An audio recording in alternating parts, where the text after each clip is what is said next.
Hello and welcome back to another episode of Power Rangers Lore. Today we're going to be talking about none other than the Dino Gems from Power Rangers Dino Thunder.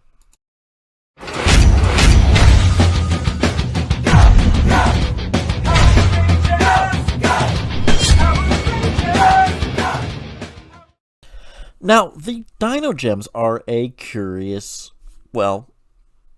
set of artifacts that pop up in the Power Rangers lore. When we first see them, we all assume that either they were found by Tommy or he created them. And, well, it makes sense. Tommy has been a Power Ranger several different times in the past. He was originally a Green Ranger, then the White Ranger, then leading as the Red for Zeo, and then also for Turbo, and always being there to advise and be friends with them. Now, bringing him back to the start of the series, you think, well, maybe he just had access to the morphing grid and connected these items over to them. We get a little bit more information from him, saying these gems were from an asteroid that crashed into Earth millions of years ago that wiped out the entire dinosaur population.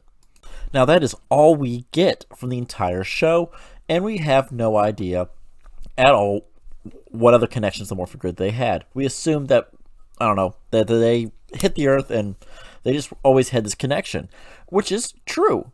However, as time goes on, we find out that they have a much bigger lore implication.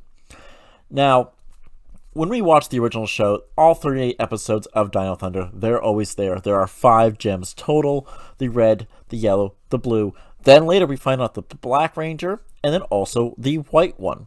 And now the white one had been corrupted by the forces of darkness, but was then exorcised of as evil, and so they continue on to make the White Ranger, and by far my favorite Ranger of that entire series. Now remember this little detail. I had said what Tommy had explained of the gems' origins, that they wiped out the entire dinosaur population when they crash landed on Earth in the asteroids. Now, that would be 65 million years ago. This is not the same timeline of the Dino Supercharge or Dino Charge episodes. Remember, that is a different universe entirely, because those asteroids were basically the same asteroids that wiped out the dinosaur population in Dino Charge are the same ones that were basically held these magical gems. Why that is, we don't know. We don't understand the complete, connection there. Maybe it were, and they just were never found in the Dino Charge series. Or, maybe they were replaced in that universe entirely. It's not fully explained why. Maybe the Dino Gems were not fully refined, and the Energems were what they were supposed to become. Well, what we do know later on about, let's say like 15 years later, or much later, I don't know, we see that none other than the Morphing Masters were the creators of these Dino Gems. And more detail behind that, the Red Morphing Master himself created these. Now, it's said that he's done it, he was in charge of this, and he's the one who basically created these objects. How they got onto an asteroid is completely unknown. We probably will figure that out later on, because apparently the Morphing Masters are going to be seen here soon. They're making a big play in the comic books, not just in the Power Rangers Universe series comic book, but also in Power Rangers mainline right there, and maybe even in the Mighty Morphin series, but also in the TV show itself of Dino Fury. Now, in Dino Fury, we know that we've seen the already green Morphing Master pop up, warning the other Rangers about Lord Zed, who has not done anything as of late, but there's a reason why they woke up Ion, interfered directly in this, and have not done so in any of the series or any of the other Power Ranger life expected, like the Lifetime. We have not seen them since, Zordon going, the Morphing Masters create these power eggs. Well, what do they do? I don't know. They don't do it. I don't know what they do. They just release power. That's all we got. Now, going on with this, why did he create this and shove these on an asteroid? We'll never know. Maybe he was trying to get away from the forces of Dark Spectre. I hope that's a good explanation. That'd be a reasonable explanation. Like, he didn't want them to fall in the hands of Dark Spectre. Now you're saying, well, Dark Spectre's only recently. Well, in Power Rangers universe, he's been there even back before they became the Morphing Masters. So that means it is a pretty probable situation. Hey, I can't let these fall in the hands of darkness. We'll put these on an asteroid. No one will find them. They'll be lost to space. They can't be tracked because no one knows what they are. And, well, that'll be done.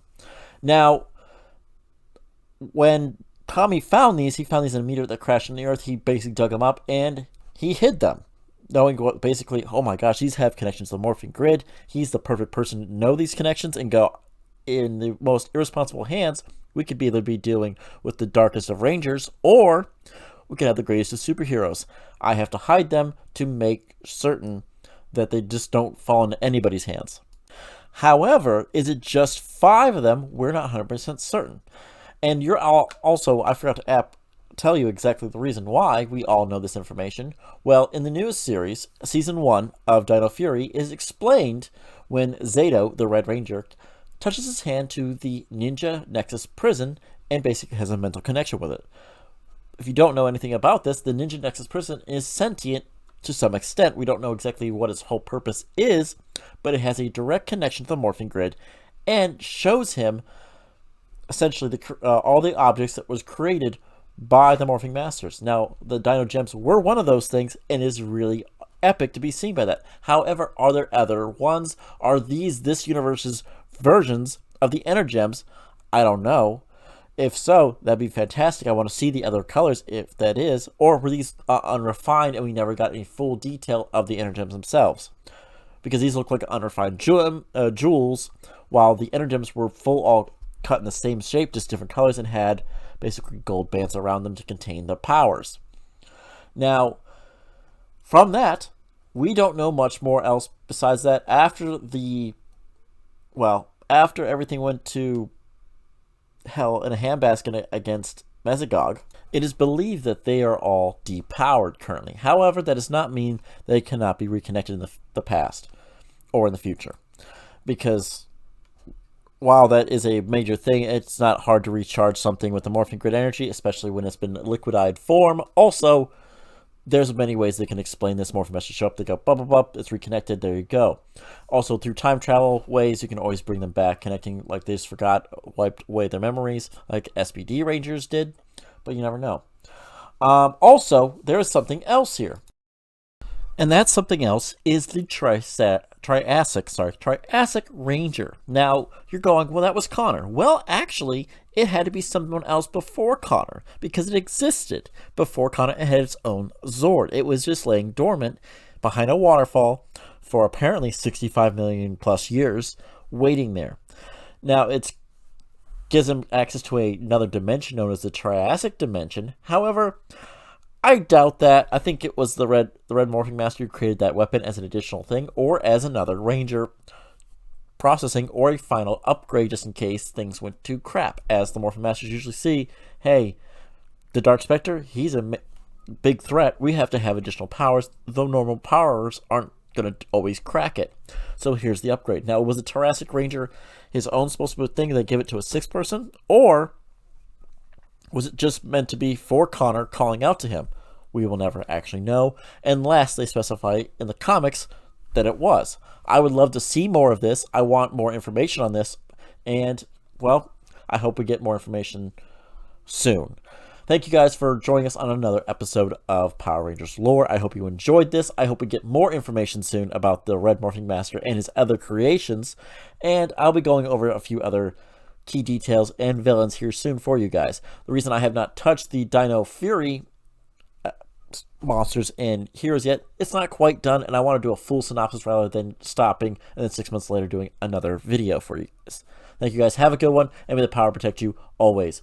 Also, make sure to like, comment, and subscribe to our channel. It always helps me out.